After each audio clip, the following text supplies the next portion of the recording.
in the party.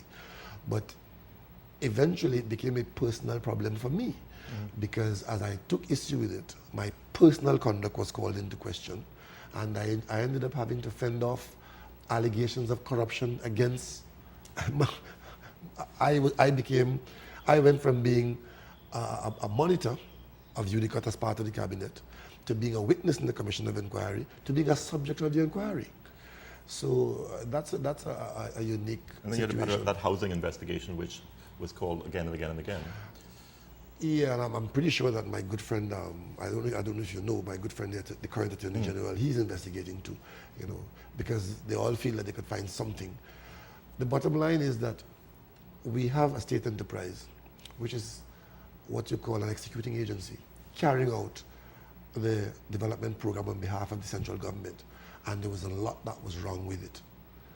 And well, we're hearing $4 billion overruns, which is wrong with it at this point. Again, I don't know that those figures are right. I think that this government is exaggerating, they're campaigning, and they're generally misleading the country.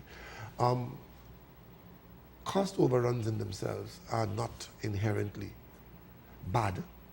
If you ask me to build a house of 3 rooms, and then you come and say, I want 4 rooms, and then you treat the 4th room as a cost overrun, that's not a bad thing.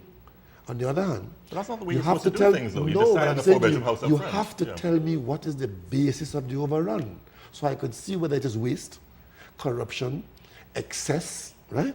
But just come in and tell me there's a cost overrun. Let me give you an example. You hear about cost overrun in Scarborough Hospital. First contract and final figure. It's a poster child for a bad project. I'll agree with that. But the first contract did not have as part of its delivery the outfitting and commissioning of the hospital. It was just the building itself. It was the building. You've changed the building itself. You've changed the externals. So the client kept changing the contract. And then the final contract, you added to the contractor's work, give me the hospital equipment, commission it, and so on. That alone was an additional $275 million, which was never part of the first contract. So it is misleading to come and compare the beginning and the end and say the difference is cost overrun. And all that I'm asking the government to do is to tell the government the truth and the facts and let us come to reasonable, accurate conclusions. I took issue with the Petrotrin overruns. Right? It was I who raised, as a PNM member of the PNM government, as a backbencher, what was happening at Petrotrin when we started off at a certain point and we were at 9 billion and there was silence about it. I don't know the details of that. They're now investigating Petrotrin. It may turn out that there were good reasons for that the estimates were so bad, or the scope of the work had changed so much, or the procurement process allowed the prices to be higher. We don't know.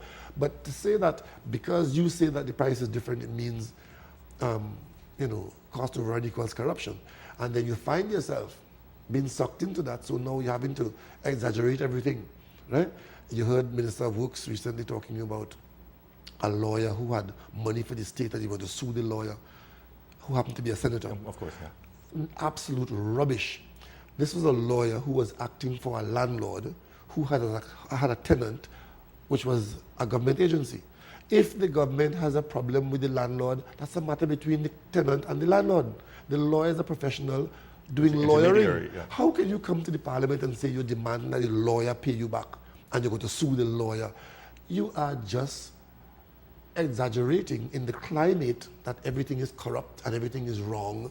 So I'm just saying that it's time we stop the campaigning and deal with the facts of the situation. But do you not think to some extent what they're doing is trying to hinder you from rebuilding the PNM? Because they're putting all these millstones back around your neck again and saying, look, over there, that's UDCOT. That's all this business with the lawyer, that's this, that, and the next thing. They choose what they want to do, but But can you shake those off? well, we'll have to. And the only way shaking it off is with the truth. We have to stick with the facts and the truth. But specifically with UDCOT, you're burdened you can't really defend something that you didn't agree with necessarily in the first place. Well, I'm not defending. Defending.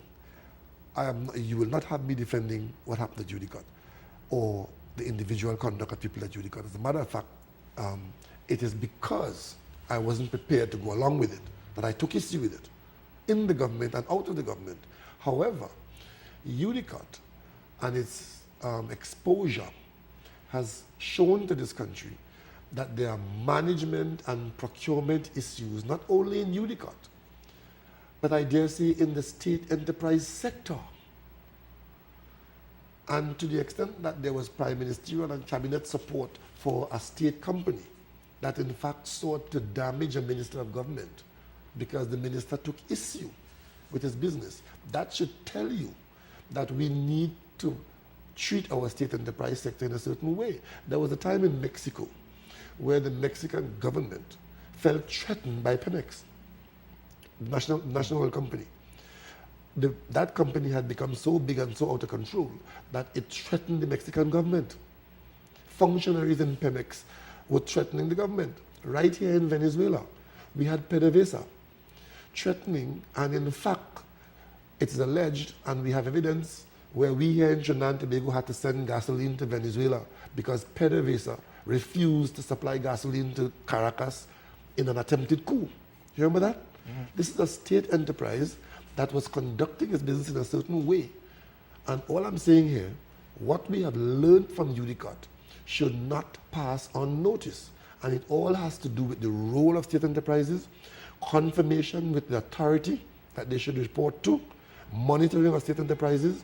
And if you don't do all these things, you could end up with UDCOT. That's how we ended up with UDCOT. Right? And what I want to see us do is learn from it and improve our state enterprise sector, which is why we've said in the budget response that we expect to see managerial upgrades, right? And I dare say cabinet accountability, right? So these are not personal things, these are national issues. We had the Minister for UDCOT telling us that all was well and that she was satisfied that everything was well. Now, you can't have that in a situation where a commission of inquiry now comes and tells you not only is it not well, but it's very bad. And that could only have happened because the systems were not in place or they were not made to work. But we also had a situation where the person who headed UDCOT was being stoutly defended by the leader of the country at that point. Well, which made people feel a little bit uncomfortable. And that was part of the whole government losing its authority and its majority. It was judgmental and it turned out to be wrong. And it was done in full public view. I mean, these things have happened from time to time in governments, but most times they happen away from public view. When it happens like this in the full public view, there are consequences. So how do you then, as a very different person, a very different kind of leader, go about rebuilding a party that was once the most powerful force in this land? Well, the PNM remains, notwithstanding our parliamentary minority position, the PNM remains, right, a powerful political party in this country. There's no question about that. We have had some setbacks from the government and we have some setbacks within the organization. There are certain weaknesses in the organization, but we now have the opportunity to retool, to rebuild, to reposition, to reaffirm, and that's what we have to do, and to recruit. Will that be done publicly or behind closed doors? Some things are done publicly and some things done privately. I mean, we're not going to create a kankatang over our internal situation with the PNM. We will try and do it as smoothly as possible. Some people have to be convinced that there are changes to be made. But then most people will come around eventually to say, well, look, we have to treat this in a certain way. And I'm pleased to report that we are moving along smoothly against a program of activities which is geared towards taking us to a convention to elect